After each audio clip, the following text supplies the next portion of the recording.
My hands trembled, not from fear, but from restraint. The doorman looked at me, confused, as I stood at the threshold of the tall, glass-paneled entrance to the Crown Regent, a luxury hotel nestled in the heart of Manhattan. My hotel.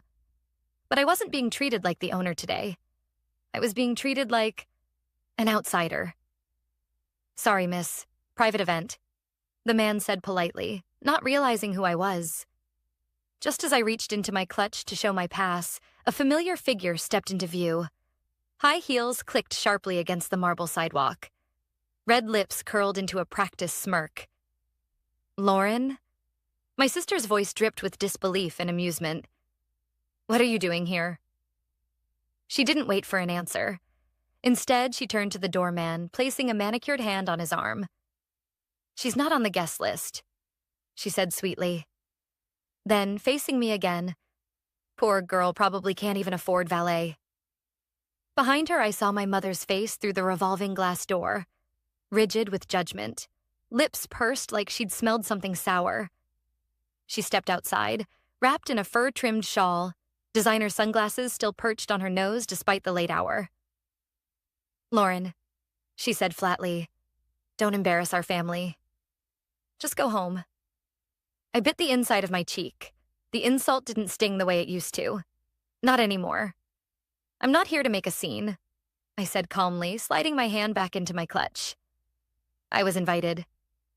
"By who?" My sister laughed. "The janitor? Unless you're here to bus tables or refill wine glasses, you're wasting your time. My name is Lauren. I'm 37 years old. And for the last decade, my family has believed I'm broke. 10 years ago, I left everything behind. Our family business, the suffocating expectations, and the false smiles at dinner parties. I traded their approval for risk, their inheritance for ambition, and their judgment for peace. While they laughed at my absence and pitied my failures, I was quietly building something they'd never even dream of. What they didn't know was this. The Crown Regent wasn't just a 5-star hotel. It was my flagship property. And tonight, my father's 70th birthday celebration was being hosted here, in my ballroom, under my roof. The irony would have been comical if it wasn't so painful. "You still wearing knockoffs, Michelle?" I asked, nodding toward her handbag. "Because that bag's a season old, and the real one doesn't have gold stitching." She blinked. "Excuse me?" I didn't respond.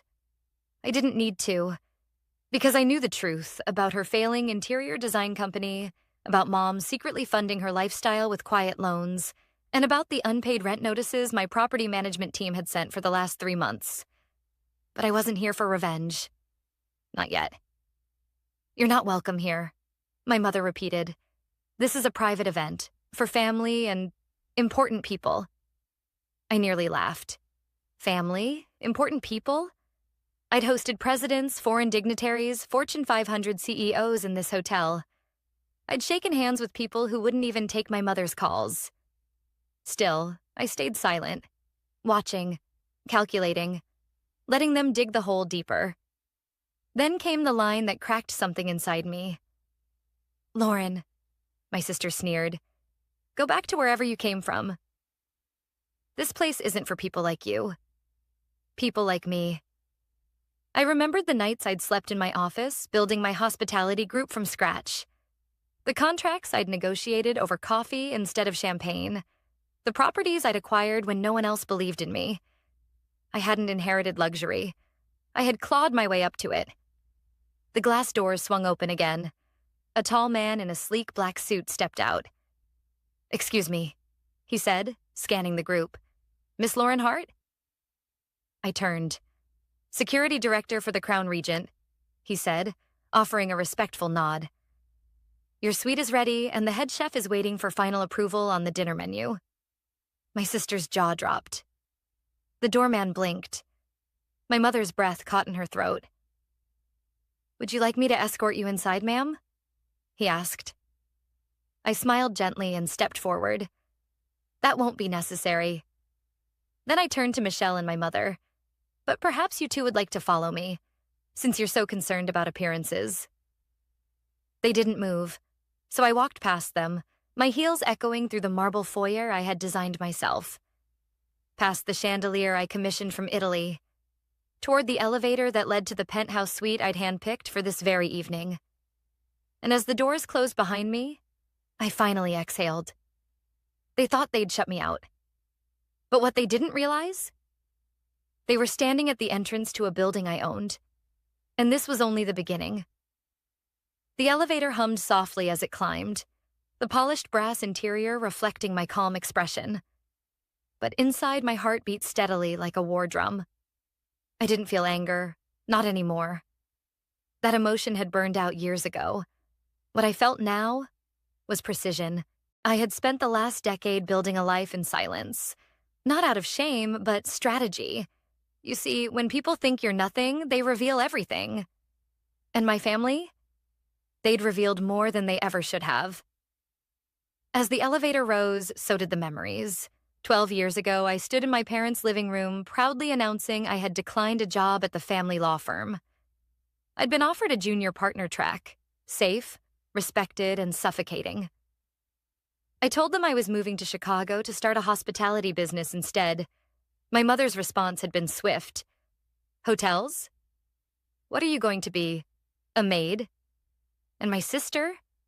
She had laughed so hard she nearly dropped her wine glass. You've always had champagne taste and water income, Michelle had said, sneering. I moved to Chicago the next week, with 2 suitcases, a used laptop, and a credit score barely holding on. I worked 3 jobs, front desk at a 2-star hotel, cleaning Airbnb units on weekends, and delivering food in the evenings.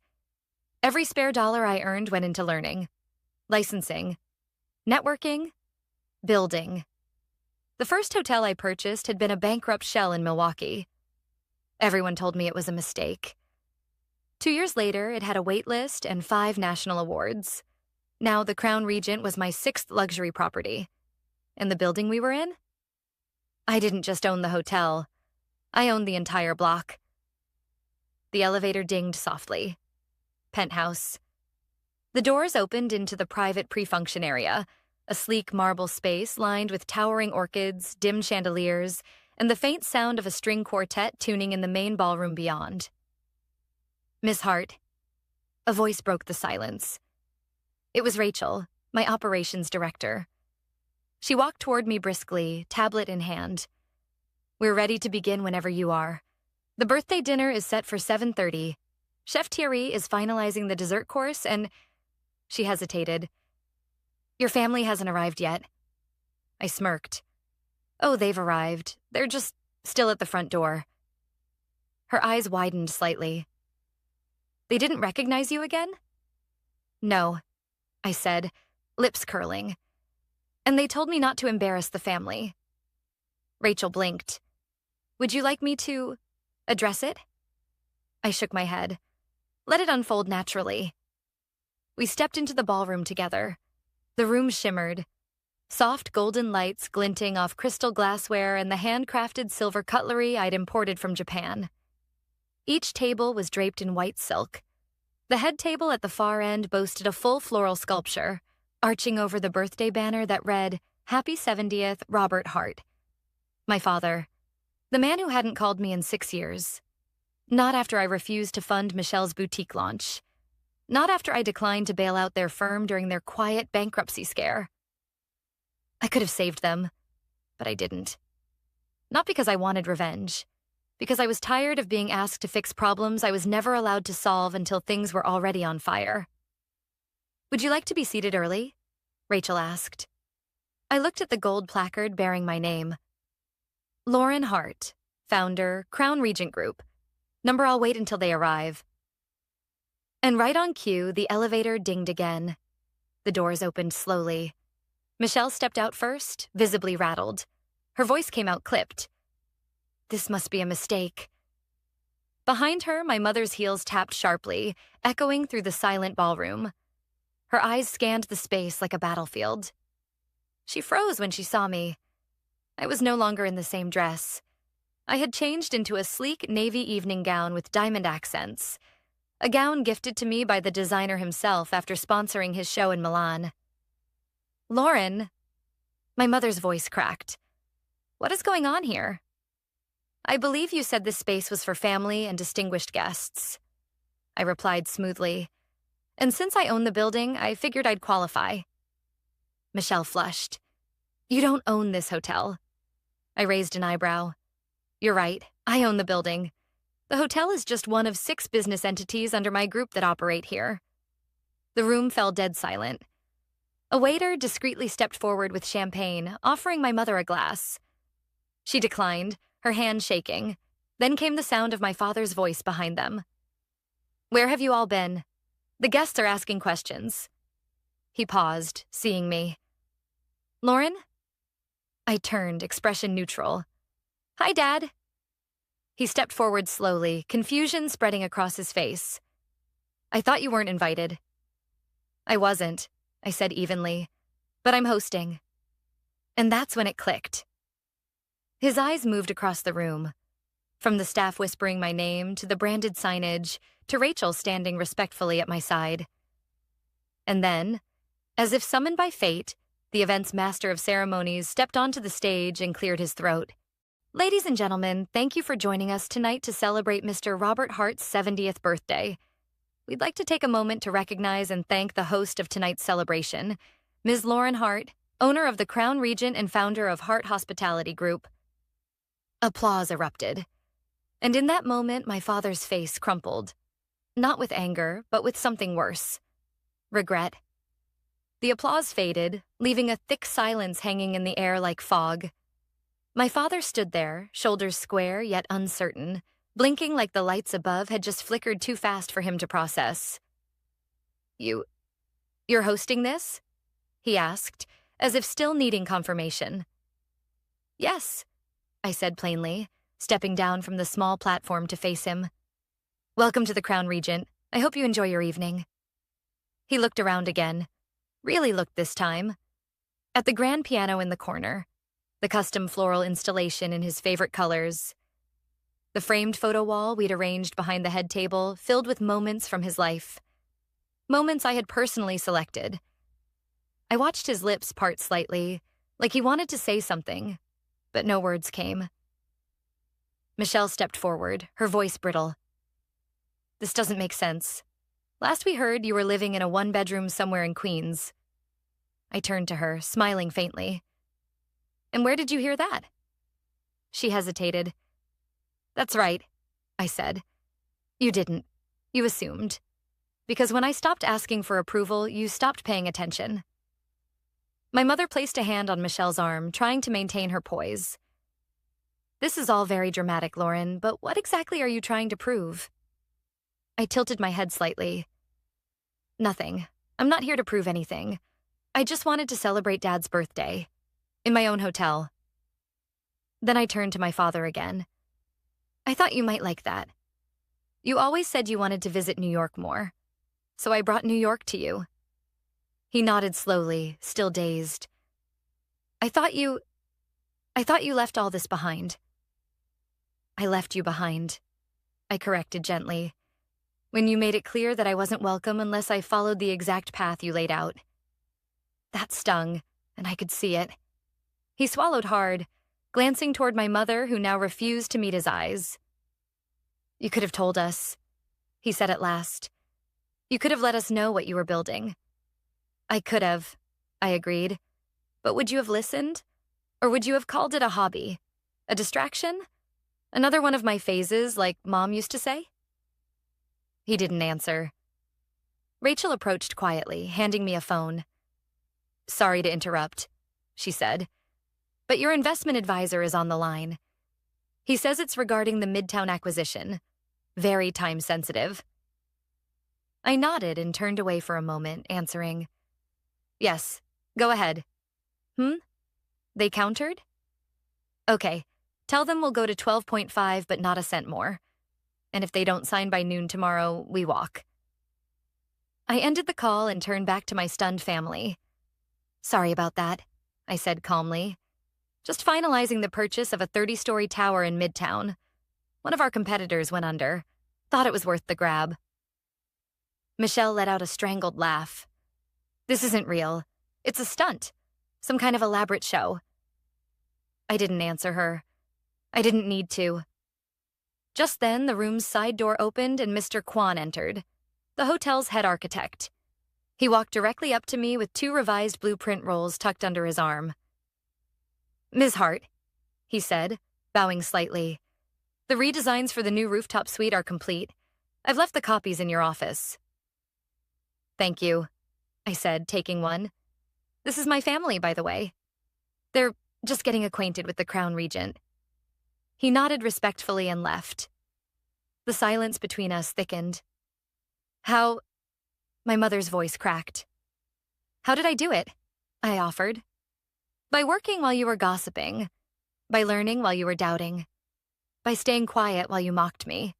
And by building while you were busy looking down on me." Then I walked to the long banquet table and picked up one of the menus. Custom printed, personally approved by me. I handed it to Michelle. "Page 3, I said. She flipped it open and froze. "Wait, this cocktail? The Michelle?" I nodded. "Inspired by your dramatic personality and your love of overpriced elderflower liqueur." She stared at me, mouth open, the room again falling into uneasy quiet. My father slowly walked to the table and picked up a glass of wine. "So this is who you are now?" he asked. "No," I said softly. "This is who I've always been. You just didn't want to see it." For a moment, no one spoke. Then a guest, one of my father's colleagues, approached him, shaking his hand, whispering, "I had no idea Lauren was your daughter. That's incredible. You must be so proud." My father opened his mouth to respond, but no words came out. He nodded slowly, turned toward me, and asked, "Do you think we can talk later?" I didn't respond.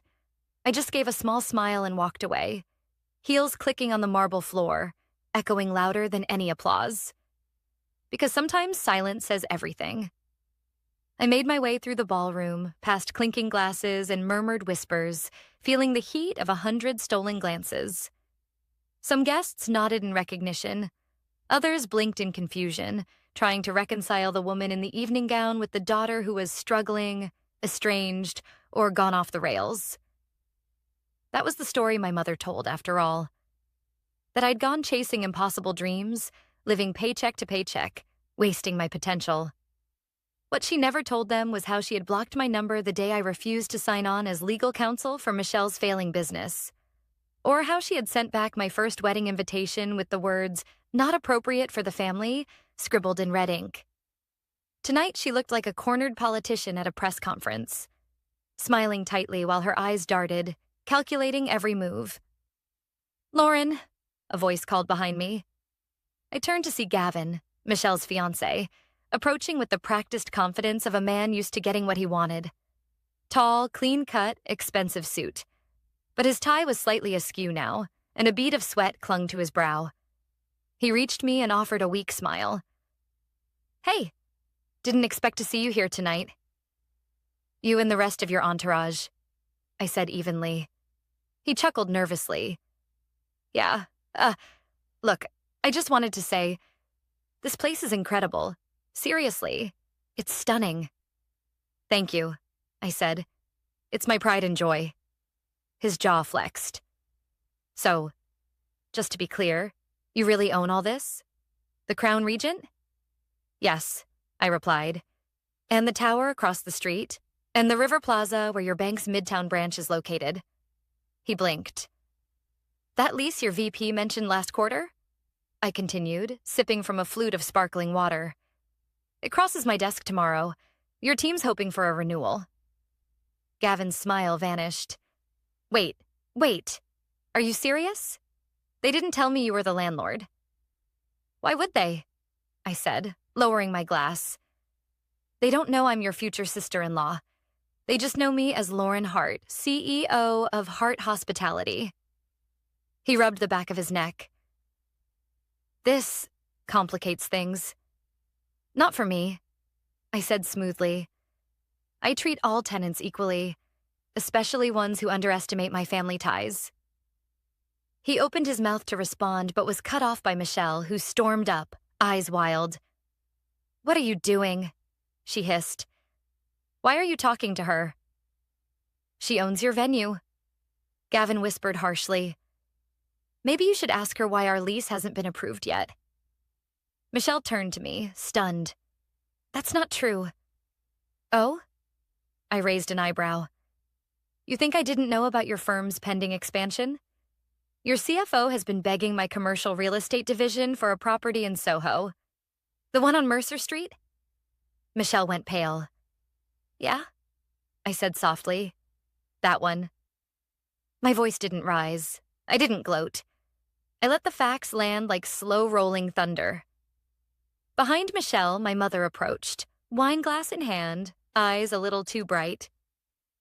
Lauren, dear, she said with forced warmth, there's no need to bring business into a family celebration. You brought family into business when you used mine to leverage your social position, I replied, and then mocked me for building mine. She sighed dramatically. I was just trying to protect you. From failure, from embarrassment. By erasing me? I asked. By telling everyone I wasn't invited? By blocking the door to my own building? For once, she had no comeback. The orchestra began to play softly, cueing dinner service. Waitstaff in white jackets moved like choreography, placing dishes down in perfect rhythm. My staff, my menu, my name on every bottle of the custom wine pairing. And yet, as my mother stared at the silverware, she looked like she didn't recognize any of it. Why didn't you tell us? She asked again, her voice quieter now. Why didn't you let us be proud? I met her eyes, unflinching. Because you only feel pride when there's an audience, I said, and I didn't need yours to become who I am.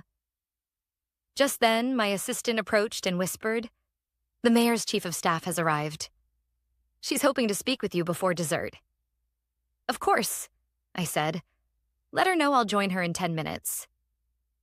As my assistant walked away, Michelle's mouth hung open. The mayor? Yes, I said. We're discussing a new public-private initiative, urban redevelopment. I'll be heading the Hospitality Advisory Board. My mother clutched her necklace. But this is beyond hotels. I nodded. That's because I'm no longer just in the hotel business. Then I stood tall, my shoulders back, the city lights glinting through the penthouse windows behind me. I'm in the business, I said slowly, of building legacies. Dinner was nearly over. Crystal glasses clinked faintly as the last drops of vintage Bordeaux swirled in wide-rimmed stems. Laughter and polite chatter filled the room, but only from the guests who hadn't yet connected the dots. My family, however, sat in eerie silence at the head table, their meals half-touched, eyes darting, calculating. I stood a few feet away, speaking with the mayor's chief of staff about tax incentives for green renovations. Yet I could feel their unease ripple across the room like static. My father hadn't spoken in nearly 20 minutes. That wasn't like him. A man who built his life in courtrooms, commanding attention with ease, now sat muted, his fork idle in his hand. His name was etched in gold on the place card, and yet he looked like a guest at someone else's event. Which, of course, he was. I excused myself from the mayor's team and walked back toward the family table. Conversations around us slowed, just slightly, enough for me to notice.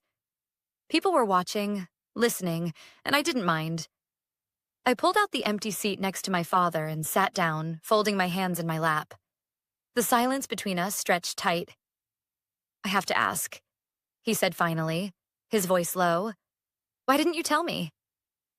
The words were simple, but behind them was a sea of everything left unsaid.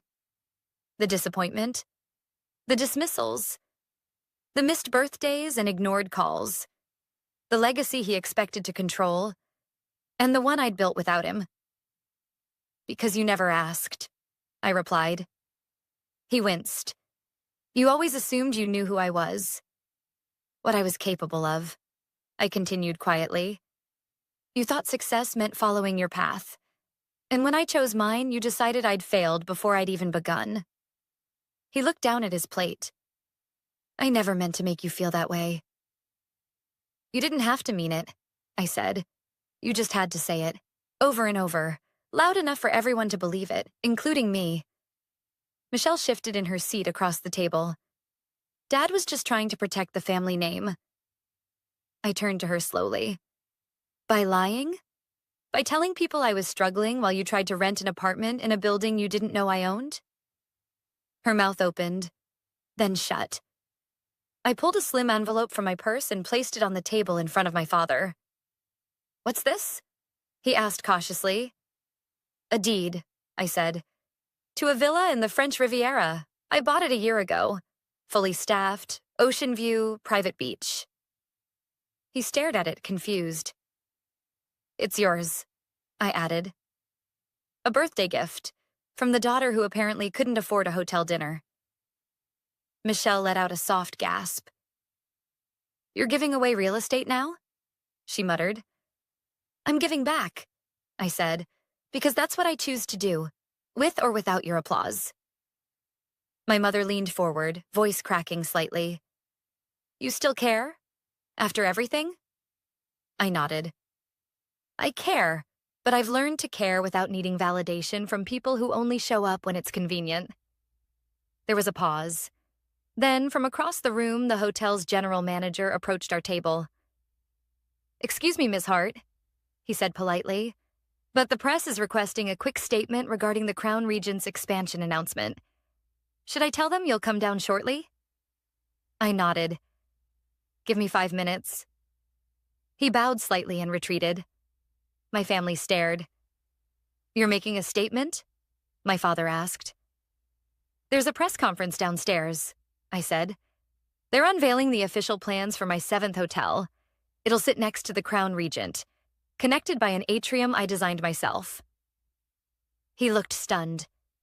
"You're expanding this building?" "Not just expanding," I replied. "Redefining the skyline." Michelle reached for her glass, her hand trembling slightly. You're not just successful. You're powerful."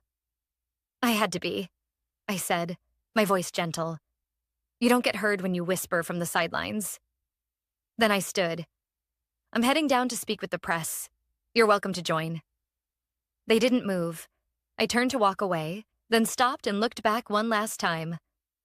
"You all spent years trying to shut the door on me, laughing at my setbacks, dismissing my wins, but you forgot something." They looked up. "I don't knock anymore," I said softly. "I own the building." Then I walked toward the private elevator, heels echoing against the marble, head held high.